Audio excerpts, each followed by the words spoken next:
Et Teungueth FC, le Jaraaf de Dakar, qui devait jouer Teungueth contre... qui a changé d'entraîneur. Sarr qui est parti pour convenance personnelle.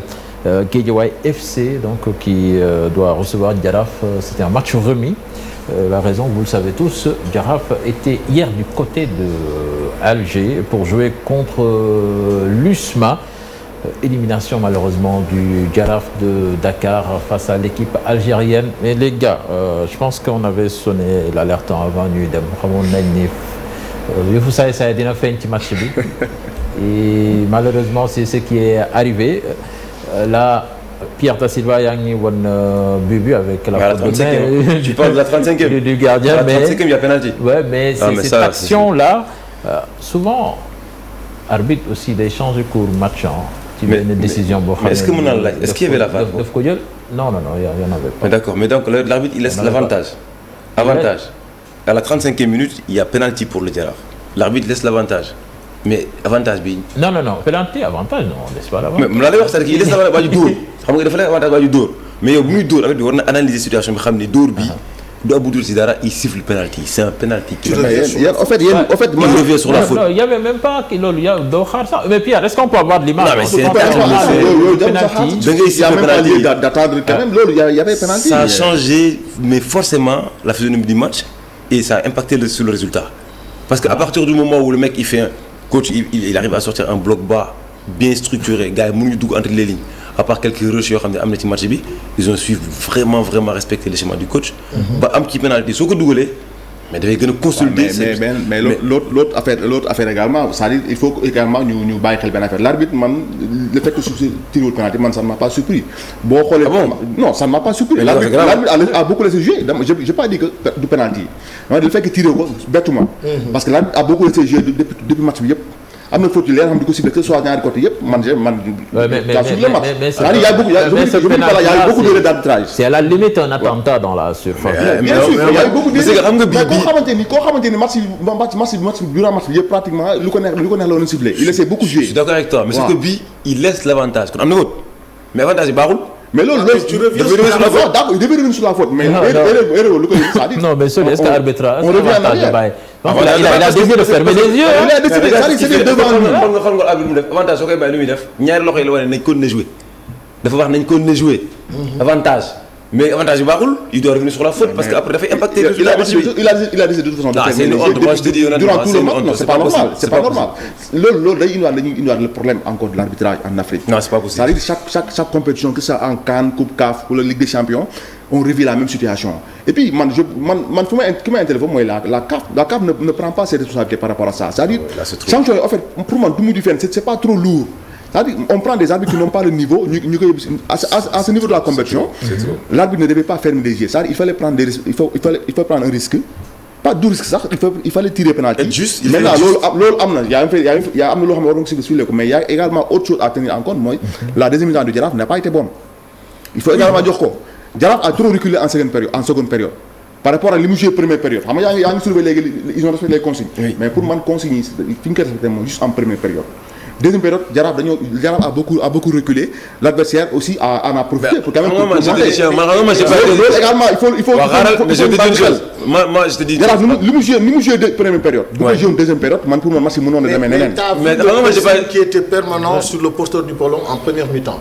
Je l'ai soulevé. Mais xam nga loolu en général, c'est moins évident que tu puisses continuer sur ce rythme-là en deuxième mi-temps. Donc ce que tu peux faire, c'était soit tu fais un bloc et tu commences à couper les lignes. Foofu loolu rek nga mën a def. Mais je pense que tactiquement le Jaraaf était bien présent dans ce match. Parce que le but qu'ils prennent, c'est pas une faute tactique, c'est une faute technique du gardien de but. C'est lui. Il est maître dans la surface. Mais but bi lan moo ko indi. Il y a une corner. amoon na domination moo ñu corner. mais loolu mënul ñàkk. loolu dina am ci moment boo xam ne dañuy nekk ci seen temps fort. Quel que soit alpha football aussi tamit da ngay am temps fort am temps faible. Non, ils ont maîtrisé jusqu'à ce corner là 80e minute gardien de but ci surface de réparation da ngay am autorité. point de chute bal bi war nga ko xam ne bal bi fii la du ma ko boxer damay dem dama koy jël ba pare tëdd dama koy jël ak prise bu wóor avec beaucoup d'autorité imposer sama bopp il a la taille ce gardien de but bal boobu moom mooy dem corner bi yaa tournant du match c'est ça au-delà du penalty ce corner là on doit jamais y prendre un peu excuse-moi xam nga analyse bi boo ko solo mën nga gën a xool c'est-à-dire que ni xam nga faut savoir que le Jaraaf au Sénégal c'est une équipe boo xam ne il joue le titre donc c'est une équipe qui doit normalement avoir le ballon. léegi mu am benn plan boo xam ne le coach l'a mis en place mooy un plan boo xam ni on va aller chercher un point on défend donc ci processus boo xoolee plus match bi du xóot comme c'est pas tes habitudes de défendre tout le temps. tu dois jouer forcément da ngay laisser da ngay acide lactique da ngay am fatigue et puis terrain yi bokkuñu fee c'est de l'herbe c'est arrosé plus match bi du xóot plus nga état de fatigue day gën a yokk. muy ñaar bi ci biir. naturellement les joueurs da nga gis benn sax benn joueur boobu day génn ci bloc bi pour dem gars yi dañu ko xëccal mu delluwaat ci bloc bi donc forcément c'est pas leurs habitudes mais après bu ñu yeggee foofu yëpp le plan du coach a été respecté ba 80e. c'est bien non deuxième mi-temps man je vois que plan que fi ñu ko respecté mooy juste la première période. deuxième période il faut revoir les images deuxième période Jaraaf dafa reculer. Pourquoi non parce que l'adversaire l'a obligé à reculer aussi. Non, mais pas que l'adversaire, mais ce que Sori dit aussi, c'est vrai. Quand tu joues avec dans l'esprit que tu défends un but ou bien tu as un but de l'élimination, plus le match avance, plus psychologiquement même tu moi je regarde aussi. Est-ce que le public, malgré qu'ils sont déjà qualifiés, c'est des équipes qui sont habituées à aller dans des compétitions africaines. Ouais, ils ont continué à supporter. Ils avaient l'intention de gagner. C'est ça. Ils ont bien levé le pied. Ils ont fait une bonne première période. Ils ont fait également une bonne deuxième période. Ils avaient l'intention de gagner le Jaraaf. C'est une bonne mentalité ça. Mais Jaraaf bu yoon deux villages la wane loolu si match bi mais contrairement à l'adversaire. Il y a des joueurs qui n'ont pas également vraiment il faut le dire c'est le moment de le dire il y a des joueurs qui n'ont pas également le niveau Jaraaf loolu c'est également man sama constat l'équipe a saison suffisante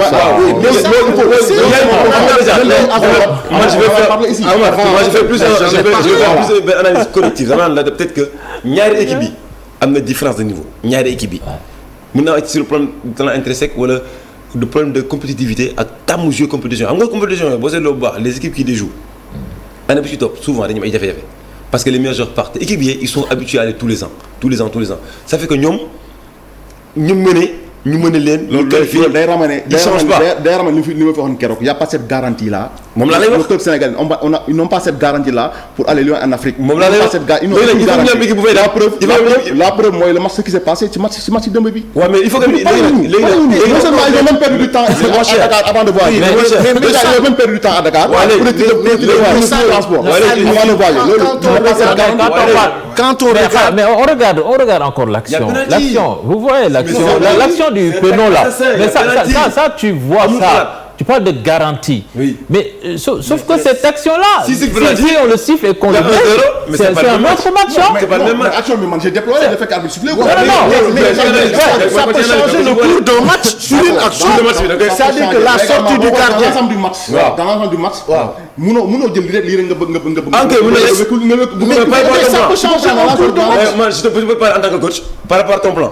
mu ngi sukkandiku parce que par rapport à ton plan pour prendre un point nga dem à l'extérieur mener 1-0 day gën a dëgëral yow sa ambition ci nga jëm ci défendre mais quand tu prends après derrière tu sur le penalty nga jël la ko ba 80e t'es pas à l'abri un but regarde le deuxième but qu'est-ce que ça arrive tu prends un but. Non, le deuxième but, il y avait plus match. Parce que après tu vas aller chercher un but où tu prends un deuxième. Mais ce qui est sûr, c'est que même s'il y a eu des défaillances techniques, quoi qu'on puisse dire, c'est que le Jaraaf a eu à maîtriser son match sur le plan tactique. Le plan il est bon.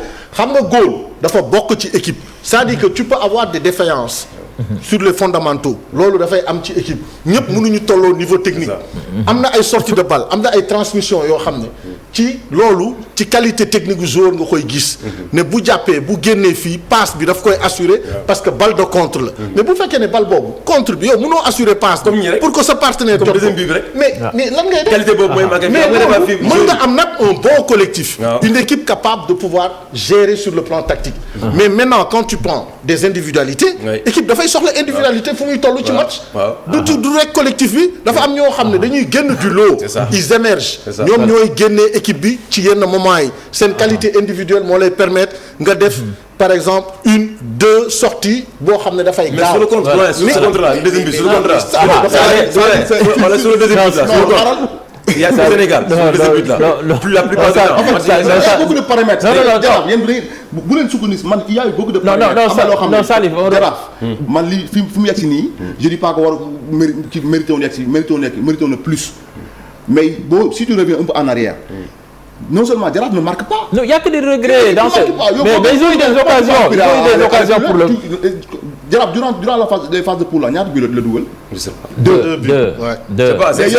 Et peut-être qu'on avait le troisième là.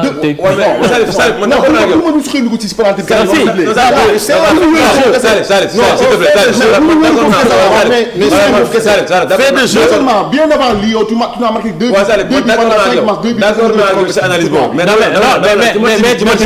Mais Salif, on est obligé de faire l'analyse, mais tu ne prenais pas de but non plus. Oui, mais fait de jeu. Est-ce que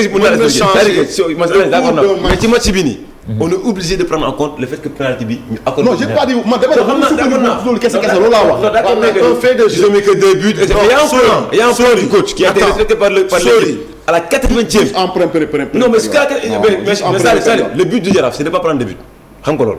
Jusqu'à la 80e. Mais tu peux le plan il est bon.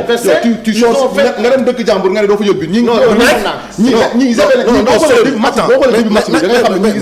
ils avaient l'intention de gagner. Mais si boo ko ñu ils sont habitués à cette compétition là ñoom qualifié pas il y a eu des choses qui sont passées il y a eu des choses qui sont passées ici également à Dakar le match allait tout le monde se rappelle également ce match là l'intention était quand même de gagner. Amadou tu da nga am loo ci bëgg a sànni. non man football moom. mais en tout cas démb moom seetaan naa match bi. xam nga la bëgg nga xam seetaan naa match bi. gis nga supporter le Jaraaf parce que bon ils représentaient vraiment le Sénégal. Et c'est dommage qu'ils ont perdu. Bon, il faut féliciter les joueurs, hein. Féliciter l'encadrement et féliciter les dirigeants, surtout Cheikh Seck. Et leur souhaiter que l'année prochaine, comme tu as dit, moi je suis totalement d'accord avec toi, s'ils ont les mêmes joueurs pendant 2 ans, 3 ans, 4 ans, ça peut aller très bien. Ça peut aller. C'est moins évident. Le problème, c'est pas évident ñu amaat loolu. Ça c'est moins évident. C'est pas évident ñu amaat les mêmes joueurs. On va avancer. Xam nga penalty bi ñu ngi wax ni que c'est un penalty boo xamee ni ça peut changer le cours du match. Xam nga Salif, on a joué un match en Afrique du Sud avec l'équipe nationale du Sénégal. On nous a sifflé un penalty tellement bidon que après enquête moom moo ci mujjee ba ñu gis ni que l'arbitre était corrompu. Mais histoire bi tamit est-ce qu'il y a pas moyen de d'enquête? Je pense que loolu Jaraaf les dirigeants du Jaraaf quand même s'ils pensent que quand même ils ont quand même toujours les moyens d'écrire à la CAF de dénoncer ça ils peuvent le faire. Surtout que du ñoom ñoo am situation mel il y a beaucoup d'équipes nga xam ne leen di arrivé mais ils écrivent. waaw tu écris à la CAF. bu njëkk ba les matchs c'était pas filmé. wala doo ko gis. image mais bii les preuves sont là. mais le truc l'autre affaire mooy Jaraaf est-ce que dina ko def parce que Jaraaf depuis boo xoolee xam nga CAF. man je pense que la sanction qui est encore là. La sanction qui est encore là également ñoom ak CAF c'est comme si y a dafa am benn kii bi am seen biir daal. mais c'est ça seulement mais je veux dire que ne tey un fait de jeu ça n'a rien à voir avec une décision administrative. Ça c'est sur le terrain que ça se passe. Tu peux demander à faire recours et tu envoies ta vidéo. Bien sûr. Et tu expliques. C'est un fait de jeu. Jaraaf USM Aziz fii à Dakar. ñëpp xam nañu USM Aziz ñoo tooñ supporter ñoo tooñ. on se rappelle de ça. Kan lañ sanctionné. Jaraaf. moom laa lay wax nii on a sanctionné le Jaraaf. alors que Algérien fii ñoo fekk Jaraaf Issa Ablaye Wade ñoo indi coow li ñoo doon dugal ay fumigène. sànni lu nekk stade bi loolu les images sont là. Même je pense même bu Jaraaf même bu bindee sax je pense pas que dina CAF dina ko